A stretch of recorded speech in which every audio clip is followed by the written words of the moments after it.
Здравейте, аз съм Гери и днес ще си говорим за това какво е Европейски корпус за солидарност, коя съм аз, как дойдох изобщо в Литва, какво е това Еразъм плюс, какви документи са ви нужни, как може да издържате тук, изобщо имате ли пари, какво ще се случи, дали ще от и всички тези неща, така че да започваме. Първо ще започна с моето представяне, тъй като много от моите приятели ми казаха, че започвам да снимам видеа без изобщо да се знае коя съм аз. Но веднага ще ви кажа, защо не се представях, защото този канал в началото се гледаше само от майка ми и баща ми. То на кого да се представям? Хората 22 години са ме гледали. Горките хора. Така че да, ето вече знаете, че съм на 22. Живея в София. Аз съм роден на ПП на София и детството ми е минало на НДК в игри около Патриарха и Витошка. Уча в Софийски университет. Софийския университет, подчертавам Софийския. Връзки с обществеността. Най-доброто. Дано някой движи ме как го гледа. Така че днес ще ви разкажа за това как изобщо разбрах за програма Еразъм плюс, всичките неща, как се кандидатства, как може да отидете да учите в чужбина, парите, които получавате, защото да, хора, получавате пари, много е генгста, така че не е необходимо вашите да са много богати, за да дойдете да учите в чужбина, защото не е скама като в Дания, където ти да учиш безплатно, обаче плащаш 10 евро за една вода. Така че нека да започваме.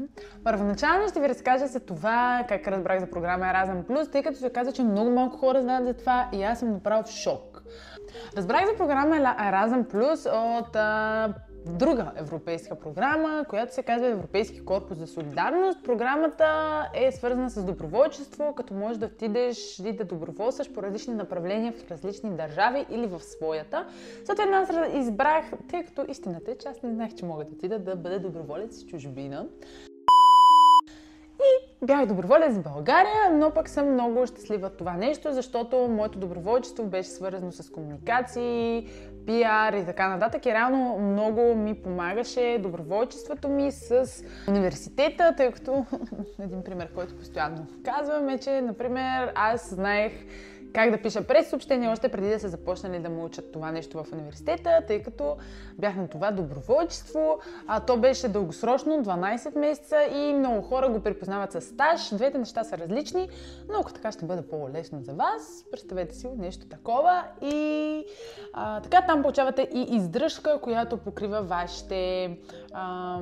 например, ако отидете в друга държава, издръжката покрива вашето спане, нали, съответно някакъв апартамент или нещо, в което сте настанени, храната ви, карта за градски транспорт и така че е много интересно и достъпно, защото може да отидете в други държави, да бъдете доброволци там и реално не се изисква нищо от вас, освен някакви езикови компетенции, разбира се, и това да присъствате там, а цялото нещо ви е обезпечено, така че наистина много добра възможност, но може би в някое друго видео бих разказвала по-подробно за това. Просто благодарение на тази програма, там има различни обучения и така нататък и започнах малко повече да се интересувам от програмата Еразъм плюс, тъй като тя предлага различни възможности. Съответно, аз съм тук като Еразъм студент по програма Еразъм плюс.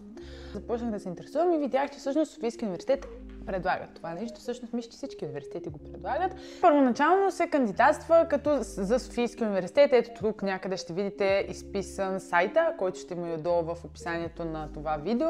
Като всъщност там има качена цялата информация относно документи, срокове и така нататък, тъй като не може винаги да кандидатстваш за Еразъм обмен.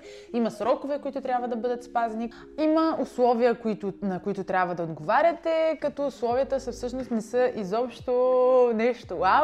Едното условие е да сте студент на Софийски университет. В случай аз ще говоря за Софийски университет, тъй като съм студент на Софийски университет, за това така ви казвам Софийски. Условията е да сте студент на Софийски, да имате успех минимум 4.00, да имате някакви езикови компетенции, като малко по-късно ще си говорим и за тях и за това, че те не трябва да са C2. И също така може да кандидатствате, ако сте бакалавър, магистър или докторант, като единственото изискване, ако сте бакалавър, да имате преминати поне 2 семестъра, т.е. след първата година може да кандидатствате за програма Еразъм плюс. Това е възможност, от която се възползват както студенти от редовна форма на обучение, така и студенти от задочна форма на обучение като мен, защото аз уча задочно. Отивайки в друга държава, вие ставате редовен студент и учите като редовен студент всеки ден. Документите, които се изискват за кандидатстване. На първо място трябва да попълните едно заявление, в което заявлението е заявление по образец, просто си го теглите, попълва се онлайн, в него пишете вашите данни, езикови компетенции, в кой факултет сте и университетите, в които искате да кандидатствате, тъй като трябва да заявите поне няколко желания. Всеки отделен факултет има сключени споразумения с различни университети в различни държави, като съответно това се вижда отново на сайта, за който ви бях споменала по-рано.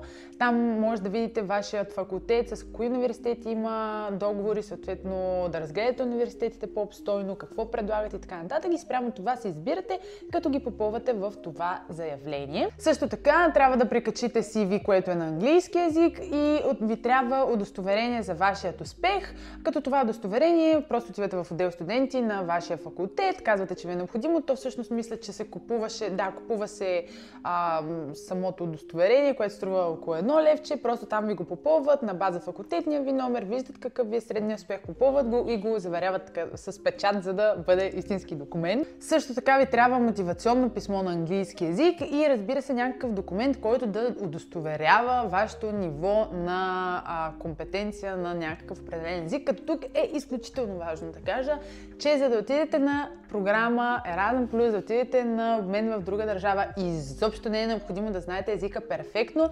В тези, които по-рано ви казах, в този списък с университетите, които има вашия факултет, договор с тях, там във всеки университет пише какво ниво на език изискват, тъй като може да отидете да учите, например, в Испания с испански, в Франция с френски или така нататък. Не е необходимо да е изцяло на английски. В случая аз тук в Литва уча на английски. Има държави, които искат дори B1, т.е. много базово, тъй като една от целите на програма Erasmus+ не е просто да отидете в чужбина да учите нещо друго, а една от целите е да подобрите езиковите си компетентности.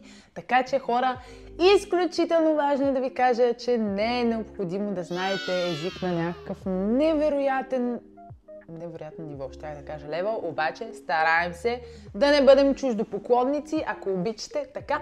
Също забравих да кажа, този клип, нали, Софийски университет, така, ако го види, може да измислим някаква колаборация, нещо.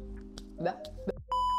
Така, също нещо, което искам да кажа е, че да, Софийски са много напред и всичко това се подава в онлайн формат, PDF, се качва, праща се и кандидатствате. Съответно, след като кандидатствате, получавате обратно един имейл, че кандидатурата ви е получена и получавате един код, номер, с който всъщност проследявате резултатите, защото когато резултатите излязат, там не пише вашите имена, а пише номера и дали кандидатурата му е приета. Сега ще ви кажа защо се казва кандидатура.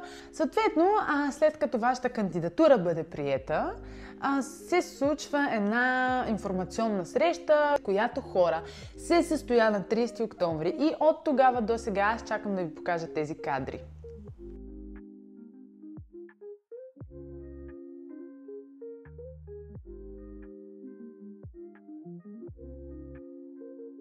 Да, само да кажа, че клипчето го снимам на 22 март, така че доста време изчаках, за да ви покажа тези кадри, като всъщност на тази среща ви разказват малко повече за документите, последствия, които са необходими, тъй като всички тези документи, които вие ги подавате, за които досега ви говорих, всички тези документи се подават към Софийски университет. Съответно, Софийски университет разглежда вашите документи, ако те бъдат одобрени, това е вашата номинация и тази номинация на Софийски университет вече се изпраща към университетите, които вие желаете, като в случая ще използвам отново, например, моя университет в Литва. Софийски университет изпраща моята кандидатура към университета в Литва. Съответно, университета в Литва разглежда кандидатурата и ако те вече ви одобрят като техен потенциален Erasmus студент, тогава получавате имейл от тях. Така че сега ще поговорим и за това. В цялото това нещо не сте сами. Единственото нещо, в което сте сами, е подаването на тези документи първоначално, като преди тази среща в Софийския университет, която ви казах, преди нея, нали, просто подавате документите. След което обаче, след като вашата кандидатура бъде приета от Софийския университет, вие получавате координатори, като има два. Единият е факултетен координатор, който е наистина изключително важен, малко по-късно ще разберете защо. Другия координатор е, не знам как се казва, общ.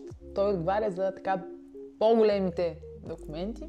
които не са свързани толкова с вашия факултет, като той просто е човек от отдела за международно сътрудничество на Софийския университет. Аз им писах доста често имейли. Вашата кандидатура от Софийския университет се изпраща към университета ви, в случая към моя в Литва, и след като те също разгледат кандидатурата, имат вашите координати, съответно имат моя имейл и ми изпратиха официален имейл, в който казват, че номинацията ми е приета, но за да бъда аз приета в университета, има други документи, които следва да бъдат попълнени, така че сега ще си поговорим и за тях. Така, на първо място има един документ, казва се Online Learning Agreement. Този документ всъщност е изключително важен и един от най-важните по време на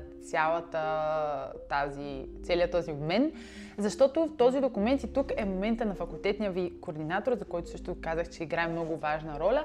Всъщност този документ се попълва от вас, като идеята му е в него попълвате имената на вашите координатори, както от страна на България, така от страна на Литва в моя случай, и попълвате предметите, които учите в България, които трябва да учите по време на семестъра ви, но няма да учите, защото отивате в друга държава, и предметите, които учите в държавата, в която желаете да отидете на обмен, в моя случай Литва.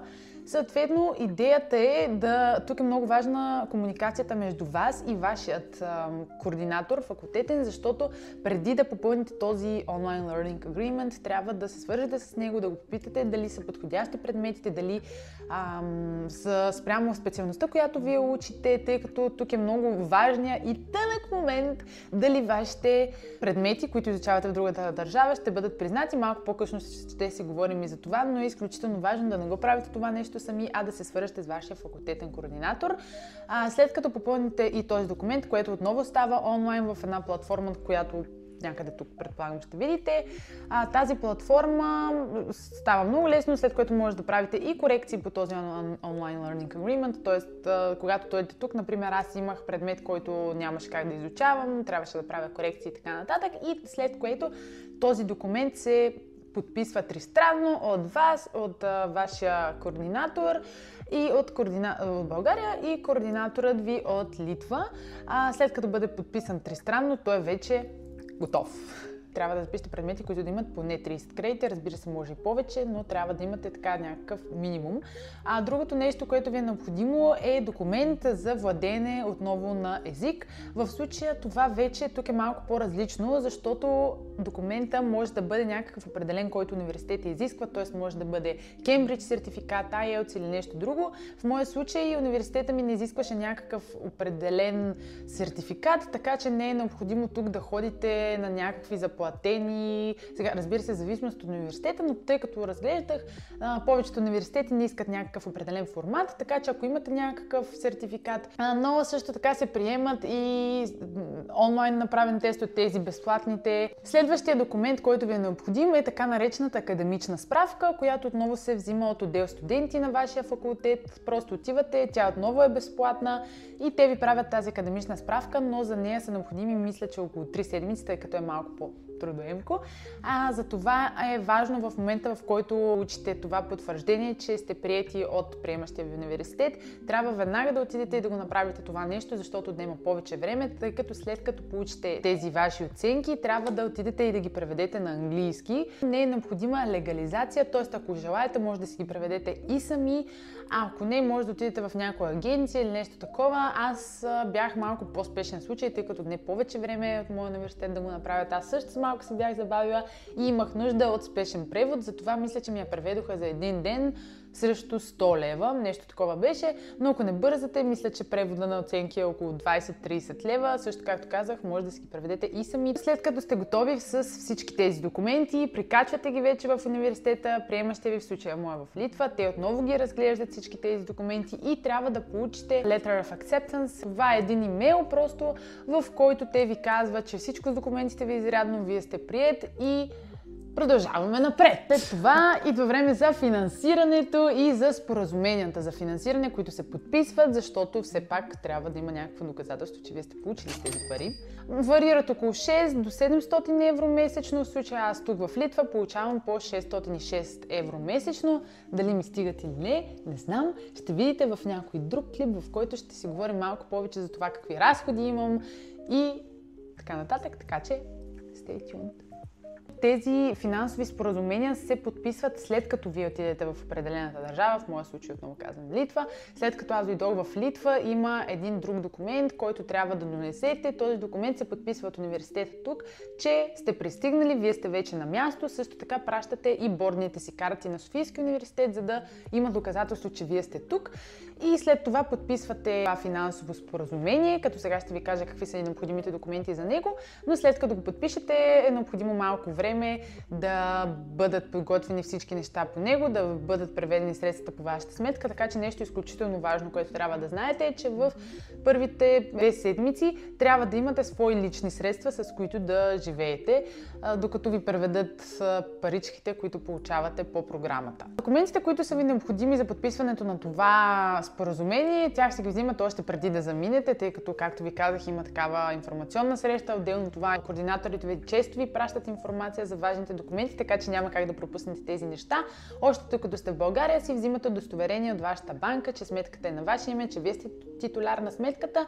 И нещо важно, което ни казаха, е, че желателно сметката да бъде еврова. Не, че има проблем. Аз, например, нямам еврова сметка, оставих си я в лева, но е желателно, тъй като в последствие, когато плащате и така нататък, ще се взимат допълнителни такси за превалутиране, така че е хубаво сметката ви да бъде в евро. Другото нещо, което ви трябва за подписването на финансовото споразумение е отново уверение или пък копие на студентска книжка, на място, където се слага този печат, когато си заплатите семестриалната такса, просто за да бъде доказано, че вие сте студент и сте записан в настоящия семестър. Другото нещо, което трябва да имате вече готово, както казахме, този онлайн learning agreement, който трябва да бъде подписан тристранно. Също така трябва да изпратите скриншот на имейла, който сте получили от университета, че сте приети. И другото нещо, което трябва да направите, още докато сте в България, е да си извадите европейска здравна карта. Като тази европейска здравна карта, тя отново е безплатна, ако не се бъркам, от Първа инвестиционна банка се вади. Просто отивате, казвате, че искате да си направите такава карта, съответно попълвате един формуляр с вашите лични данни и мисля, че отнемаше около 3 седмици да ви я направят. Друго нещо, което ни казаха като добър съвет по време на тази информационна среща, е, че е важно, освен тази европейска здравна карта, ако желаем, това вече не е задължително, но е препоръчително да си направите допълнително здравно застраховане, след което, когато пристигнете, както казах, в държавата, за първите около 2 седмици трябва да имате свои средства и нещата, които, както вече казах, трябва да изпратите обратно до Софийския университет, са бордна карта и този документ, който се подписва от университета тук, за да удостоверят, че вие сте тук на място, че сте пристигнали и че всичко е наред. И другото нещо, което също е така много хубаво, е за така нареченото зелено пътуване, т.е. ако вие сте избрали вариант да пътувате с транспорт, който има по-малко емисии, като например влак или автобус, получавате допълнително 50 евро за това, че сте пътували с така наречения зелен транспорт, докато ако пътувате с самолет, както беше в моя случай, не получавате 50 евро, ама какво направиш? След което, когато се върнете в България, аз още не съм, но нещата, които знаем, че трябва да имам, е отново този документ, за който по-рано ви казах. Те трябва да го подпишат отново, че в деня на приключване на мобилността ми аз съм напуснала университета и вече пътувам към България. Също така бордните ми карти отново за връщане към България. Трябва отново да си преведа оценките, съответно получавам от тук тази академична справка, превеждам ги на български и ги давам обратно в България. И трябва да попълня един отчет, който получаваш един имейл отново от Европейската комисия, в който не знам какво представлява този отчет, но най-вероятно имат въпроси за нивото на обучение, за това как си прекарал своя обмен, предполагам има въпроси за координаторите ти, дали си доволен от тях и така нататък. Така че като цяло е това нещо с цялото кандидатстване. Тук идва важен момент за признаването на оценките. Както ви казах, много зависи от това какво учите, къде учите и така нататък, защото, например, аз имах приятел, който беше на Еразъм обмен, учеше право и на него му беше ясно, че няма как оценките ми да бъдат признати в България, тъй като да учиш българската законодателна система е едно, да учиш друга законодателна система е друго, така че е логично, че няма как да ти ги признаят. вече много зависи от факултета, от преподавателите ти и от това, както вече казах, дали си го изговорил със своя факултетен координатор, тъй като по принцип няма задължително правило, че оценките ти ще бъдат признати, така че не разчитайте на това, но ако учите същите предмети, има вероятност те да бъдат признати, така че зависи от вашите преподаватели и дали те ще ги припознаят. Софийски университет, смилете се над мен, моля ви, разберете ме. Всъщност, когато си Еразъм студент, не се различаваш по никакъв начин от другите студенти, т.е. имаш възможност да ползваш абсолютно всичко. В началото имаш така представяне от университета за техните възможности, клубове дори и всякакви неща, от които може да се възползвате, библиотеката и така нататък. Т.е. вие, отивайки в друга държава, имате равни права с студентите, които учат там, без значение на това, че сте Еразъм студенти, вие сте студенти там. В началото може да видите в първият ми влог, който може би ще излезе някъде тук. Може да го изгледате, като това реално беше първата ми седмица тук, как мина моето социализиране и така нататък. В началото, тъй като всички са нови, всички много искат да се социализират, всички разговарят и не е изобщо трудно да си намерите приятели, така че не се притеснявайте. Ако в България нямате приятели, тук ще си намерите, всички са социални като вас. Има много събития, има студентска организация Erasmus Student Network, по-рано също съм споменала за нея, ние има в много страни, включително и в България. Има всякакви дейности, от които може да се възползвате. Когато кандидатстваш в университета, освен всички тези документи и неща, които изредих, кандидатстваш и за две неща. Едното е бъди, другото е ментор. Въпросното бъди всъщност е някой като теб, който отива на Еразъм и така нататък. Идеята е просто вие да се познавате първоначално, макар че и онлайн, да си помагате с различни неща. Когато сте тук, вече вие имате някаква връзка. Тук за Литва има едно приложение, в което ти се регистрираш, ти искаш бъди и така пишеш малко повече за себе си, за интересите ти и те мачват, така да се каже, с някого. От друга страна пък имаш ментор, който ментор е някой вече стар студент. Тук, например, 3-4 година, хора, които познават града, които познават университета и дейностите, от които можеш да се възползваш и така нататък. И тези хора ти помагат през целия ти престой, като, честно казано, аз нямах такъв ментор, защото изпуснах срока, но те предимно, поне на хората около мен, помагаха предимно в началото и чакаха ги на летището, помагаха им с ориентацията първите 2-3 седмици и така нататък. На този етап не ги търсят толкова активно, но пък от друга страна с част от тях дори вече всички сме приятели и понякога, когато излизаме, викаме и тях. До цяло е наистина много приобщаващо, може по всяко време. Координаторите тук отговарят изключително бързо. Моята координаторка, ако й пише имейл в петък в 12 часа, 12:15 съм получила отговор. Наистина са изключително бързи. Вече, както казах, мисля, че по-рано много зависи в коя държава сте, какъв е менталитета на хората и така нататък. Лично на мен хората тук в Каунас, където аз живея, много ми допада, всички са доста дружелюбни, нямам никакъв проблем и с езикова бариера, защото тук майчин език не е английски, но макар това почти навсякъде говорят английски, в заведения, в книжарници. Това беше, ще се радвам, ако е било интересно и полезно за вас, да харесате, да оставите коментар, включително ако имате въпроси и да го споделите с хора, на които смятате, че това видео би било полезно, тъй като това е и идеята на моя канал. Също така, както отново ще повторя, Софийски университет, моля, ако видите този клип, свържете се с мен, може да ми дадете някакви допълнителни средства за рекламата. Чао!